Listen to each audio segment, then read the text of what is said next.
If a suspect leaves his bag at a friend's house, can that friend let the cops search the bag? My name is Anthony Bandiero. I'm an attorney for Blue to Gold Law Enforcement Training, bringing you another Roadside Chat. All right. This question comes from an officer in Sparks PD, Nevada. So that's my home state there. So he basically says, we got a suspect that they were surveilling, and he was hanging out at a friend's house. And and he wasn't living there. It wasn't his domicile, but he was like going there on a regular basis and, in and out, in and out. And then they finally arrested him. So they got a warrant for a storage unit.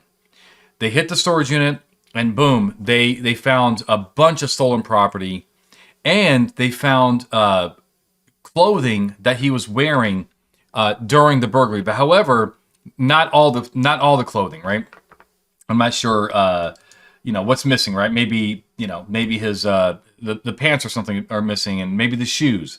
So what they want to do is they want to go to the friend's house, and the presumption here is that the suspect has left property there, because again, he's always there hanging out, and they want to kind of go there and ask to search and see if they can find any evidence in plain view. But the debate that he's having with his coworkers, all right, I think everybody agrees. I think everybody agrees that, yeah, the friend can let the cops in, and if there's evidence sitting right on top of a dresser, then that's plain view, right? Right to be, right to see. But what about a bag? What if that suspect left a duffel bag in a closet? Can the officers get that friend's consent to go in through the duffel bag? And the answer is, well, it depends. It depends on expectations. What is the agreement here? Okay? What is the agreement? What does the suspect, think about the situation here? Right? What would he think? Not him necessarily, but a reasonable person in his shoes. Okay? So we're gonna go through a couple of cases here. And the first case here is a good one to establish a baseline, which is State of Washington versus Vanhollebeke. It's Vanhollebeke,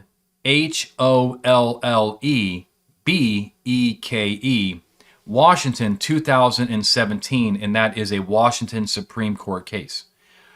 Now, Vanhollebeke is about a car, but it's going to apply here, because when the suspect here lent his car to a friend, did he take a risk that his friend would allow the cops to search the vehicle, right? And the answer is yes. So the baseline here is that if you give containers, whether it's a car or a bag, to another person to hold for you, to store, and so forth. Generally speaking, if that's with those basic facts, generally speaking, if they're the ones holding on to it, they're the ones controlling it, they generally have their own right of access. Okay, but then you start getting into some nuances, because just because you have your friend holding your bag does not necessarily mean that you took a risk, okay? And what happens here is sometimes there's an agreement in place here, right? Sometimes the friend who's holding on to the bag knows that they're not supposed to go into the bag. In other words, they have agreed to stay out of the bag. And they've agreed to hold on to it, but they've also agreed to stay out of it. That is going to be United States versus Basinski, 7th Circuit, 2000. Basinski is Basinski. Basinski, U.S. versus Basinski, 2000. Here, the suspect gave his asked his friend to hold onto his briefcase, but he told him not to open it. And here's another key, okay? The cops knew that, right? I mean, in other words, the friend is telling the cops, hey, yeah, it's Basinski's briefcase, but he told me not to go in it. And the cops still pushed it. And they're like, no, that's fine. You can still give consent.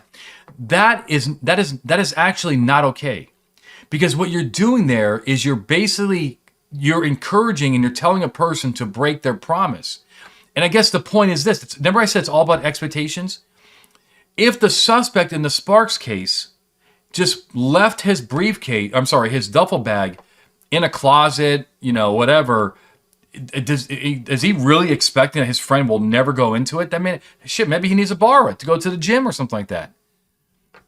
I mean, he's taking a risk. It really should be no different than him giving the keys. So you do take a risk there. Many courts are not going to be sympathetic to a suspect who just leaves his bag at a friend's house with no rules in place and expects that, not in a million years would my friend go in my backpack. That may not be why would you? Not necessarily.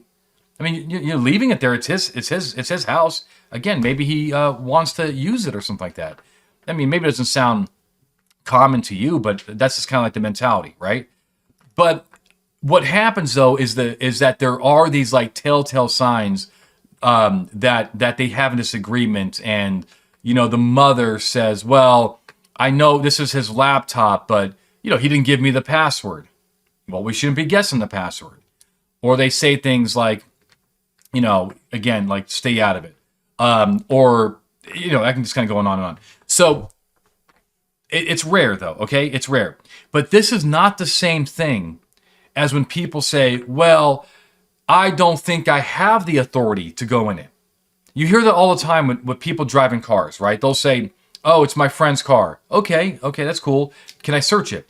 Well, I don't think I can do that, right? It's not my car. That is not Basinski, right? That is that's his interpretation of the law.